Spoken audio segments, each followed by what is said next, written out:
இன்று மிக மிக வளர்ச்சியடைந்த விஞ்ஞான உலகத்திலே தான் நாம் வாழுகின்றோம். விஞ்ஞானத்தினுடைய கண்டுபிடிப்புகள் அபரிதமாக சென்று கொண்டிருக்கின்றது. கருவிற்குள் வளரக்கூடிய ஒரு தாய் கருவில் இருக்கக்கூடிய சிசுவையும் அளந்து அறிகின்றார்கள்.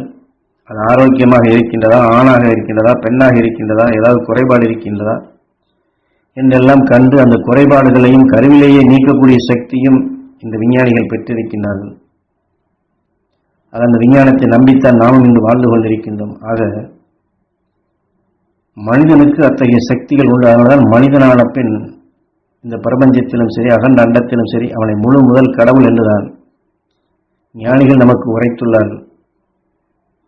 அதனால்தான் இந்த விஞ்ஞானி இன்று கருவிற்கு இருக்கக்கூடிய சிசுக்களையும் அவன் காக்கக்கூடிய நிலைக்கு வருகின்றான், அறியக்கூடிய நிலைக்கு வருகின்றான். மனிதனை போன்றே உருவை கூட நாங்கள் உருவாக்க முடியும் என்றும் வந்துவிட்டார்கள். அவை எலக்ட்ரானிக் என்ற முறைகள் கொண்டு மிக மிக நுண்ணிய நிலைகளை பல கோடி மடங்கு பெருக்கி அதை எத்தனை வகைகளில் செயல்பட்டு கொண்டிருக்கின்றார்கள். ஆனால் இதையெல்லாம் நாம் பார்த்து கொண்டுதான் இருக்கின்றோம், பயன்படுத்தி கொண்டும் இருக்கின்றோம். ஆனால் இப்பேற்பட்ட விஞ்ஞான வளர்ச்சி அடைந்த இந்த காலத்திலும் மந்திரங்களும் தந்திரங்களும் ஜோதிடமும் சாஸ்திரங்களும், அதாவது வாஸ்து சாஸ்திரம் என்றும், சாஸ்திரம் பார்த்துத்தான் நான் செய்வேன் என்றும், சாஸ்திரம் பார்த்துத்தான் நான் வீடு கட்டுவேன் என்றும், இன்றும் நாம் இவ்வளவு விஞ்ஞான வளர்ச்சி அடைந்த நிலைகளும் இன்றும் இந்த வாஸ்து எல்லாம் நாம் செய்து கொண்டுதான் இருக்கின்றோம். ஆனால் இந்த வாஸ்து என்ற பெயர் எப்படி வந்தது? மிக மிக அதிசயப்படும்படி அளவிலே இந்த வார்த்தைகளை எல்லாம் கொண்டு இது வந்து கொண்டிருக்கின்றது. ஆனால் அன்றே இவையெல்லாம் நம்முடைய சாஸ்திரங்கள் கூறியுள்ளது, அதாவது ஞானிகள் நமக்கு வெளிப்படுத்தியுள்ளார்கள். அதுதான் இன்று மருவி வாஸ்து என்ற ஒரு பெயரிலே கண்ணுக்கு முன்னாடி சுரண்டு கொண்டுள்ளது. ஏனென்றால் நமது உயிருக்கு காரண பெயர் வாசுதேவன். வாசுதேவன் என்றால் நாம் சுவாசித்ததை அது உள்நின்று நமக்குள் இயக்க சக்தியாக கொண்டு வருகின்றது. அதனால்தான் வாசு என்றால் சுவாசித்தது, தேவன் என்பது நமது உயிர். தேவகி தன் தேவைக்கு எண்ணி எடுக்கக்கூடிய அந்த சக்தி, தனக்கு இது தேவை என்று எண்ணி எடுப்பதுதான் தேவகி. அவதாரத்திலே பார்த்தோம் என்றால் வாசுதேவனுக்கும் தேவகிக்கும் அவர்கள் சிறைச்சாலையில் அவர் அடைபட்டிருக்கும் பொழுது தன் தாய் தந்தையை மீட்க கண்ணன் பிறந்தான் என்று நமது சாஸ்திரங்கள் காட்டுகின்றது. ஏனென்றால் இந்த கண்கள் என்று சொல்வது, நாம் ஒரு கண்ணில்லாத ஒரு உயிரினமாக, உதாரணமாக கண்ணில்லாத புழுவாக இருக்கப்படும் பொழுது தன் எதிரிடமிருந்து தன்னை தற்காத்துக் கொள்ளவோ அல்லது தனக்கு வேண்டிய இறை அதை பார்க்க வேண்டும், அந்த மனம் வருகின்றது, ஆனால் எங்கே இருக்கிறது என்று தெரியவில்லை என்று தன் உணவை பார்க்கும் ஆசையிலும் எதிரிடமிருந்து தப்பிக்கக்கூடிய நிலையும் தன்னை தற்காத்துக் கொள்ளவும் அது ஏங்கி பார்க்க வேண்டும் பார்க்க வேண்டும் பார்க்க வேண்டும் என்று அதுதான் சுவாசித்தது. அந்த புழு பார்க்க வேண்டும் என்பதை சுவாசிக்கின்றது. காரணம் அது தேவை, தன் உணவை தேட வேண்டும், எதிரிடமிருந்து தப்ப வேண்டும் என்ற இந்த தேவை. இந்த இரண்டிற்கும் நுகர்ந்த உணர்வே அந்த உயிருக்குள்ளது இயக்கப்பட்டு அத்தகைய கற்களாக, அதாவது கருவிழியாக உருவாகி அதன் வழி அந்த சரீரம் உடலை விட்டு அந்த உயிர் பிரிந்தாலும் அடுத்த சரீரத்திலே கண்ணுள்ள ஒரு புழுவாக அது உருவாகின்றது. இதைத்தான் நாம் எதை சுவாசிக்கின்றோமோ வாசுதேவன் உயிர் சுவாசித்ததை உருவாக்குகின்றான். தேவகி நாம் எதை தேவை என்று எந்த உணவை எடுத்தோமோ அந்த சக்தியாக நம்மை இயக்குகின்றது. அதை தான் பார்க்க வேண்டும் என்ற உணவின் தன்மை வரும்பொழுது உடலான நிலைகள் கொண்டு எதை எண்ணுகின்றோமோ அந்த உணர்வின் அறிவாக நாம் தெரிந்து கொள்கின்றோம். கண்கள் இல்லாத பொழுது கண்ணின் உணர்வின் தன்மையை அது உருவாக்கியது நம் எண்ணமே, அந்த எண்ணத்தின் தன்மை உருவாக்கியது உயிரே. இதையெல்லாம் தெளிவாக கூறுகின்றது சாஸ்திரங்கள்.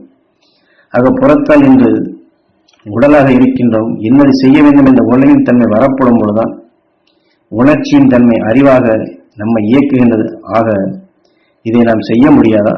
அதைத்தான் முதலிலே சொன்னது போன்று தான் தேவகி தன் தேவைக்கு சுவாசித்த உணர்வே வாசுதேவனாக உள்ளின்று இயக்குவது கொண்டு விஞ்ஞானிகள் என்று தன் தேவைக்காக கண்டுபிடிப்புகளை அவர்கள் இதை காண வேண்டும், இதை சீர் செய்ய வேண்டும், இதை சரி செய்ய வேண்டும், இதை மாற்ற வேண்டும், இதை இன்னதை கண்டுபிடிக்க வேண்டும் என்று அவர்கள் தேவைக்கு ஒப்ப சுவாசித்த உணர்வுதான் அங்கே இயக்க சக்தியாக மாறி அந்த உயிர் அதையெல்லாம் அவர்களுக்குள் இயக்க சக்தியாக மாற்றி அறியும் அறிவாக அவர்களை இயக்கி அதன் வழிதான் அவருடைய கண்டுபிடிப்புகளும் பெருகிக் கொண்டே போகின்றது.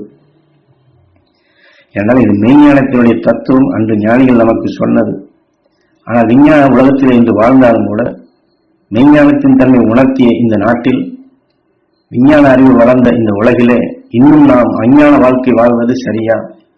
ஆக வாஸ்து என்றும், வாஸ்துப்படிதான் நான் வாழ்வேன் என்றும், வாஸ்துப்படிதான் நான் ஒவ்வொரு காரியத்தையும் செய்வேன் என்றும், வாஸ்து சாஸ்திரம் படிதான் நான் வீட்டை இடிப்பேன், கதவை மாட்டுவேன், ஜன்னலை மாட்டுவேன் என்று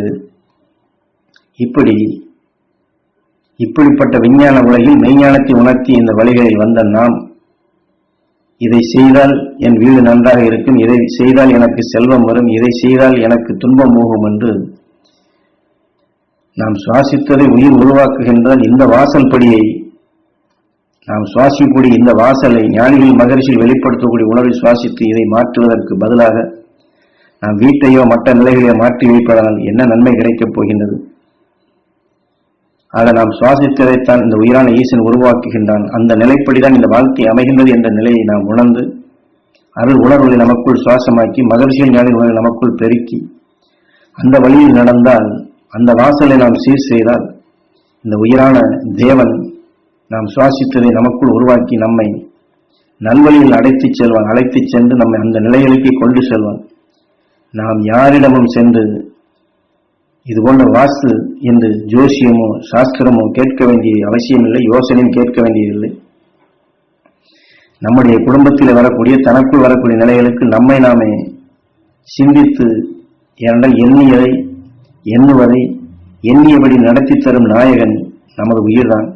அந்த உயிரின் துணை கொண்டு நாம் எத்தகைய இருளையும் மாற்றிட முடியும், எத்தகைய உயர்நிலையும் பெற முடியும், ஞானிகள் மகரிஷியில் சென்ற எல்லையை அடைய முடியும். அதனால்தான் குரு இங்கே உங்களை நீங்கள் நம்புங்கள், உங்களால் முடியும். மனிதனுக்கு எத்தகைய ஜாதகம் இல்லை, ஜோதிடம் இல்லை, எத்தகைய சாஸ்திரம் இல்லை. அவன் எதை வேண்டி விரும்பி தன் தேவைக்கு சுவாசிக்கின்றானோ அதையே உயிர் உருவாக்கி அவனை அந்த வழியிலே வழிநடத்தி சென்று அதுவாக அவனை மாற்றுகின்றது என்பதை ஞானியில் காட்டி வழி நாம் செவ்வென நடந்தால் மனிதனுக்கு அடுத்த அழியா ஒளி சரீரத்தை பெற முடியும். ஆக அந்த வாஸ்து சாஸ்திரமாக நாம் இந்த உயிரை சொர்க்கவாசலாக அமைத்து மகரிஷியல் ஞானிகள் வாழும் எல்லைக்கு நாம் செல்ல வேண்டும் என்பதே வாஸ்து ஞானிகளால் கொடுக்கப்பட்ட சாஸ்திரத்தினுடைய பேருண்மை.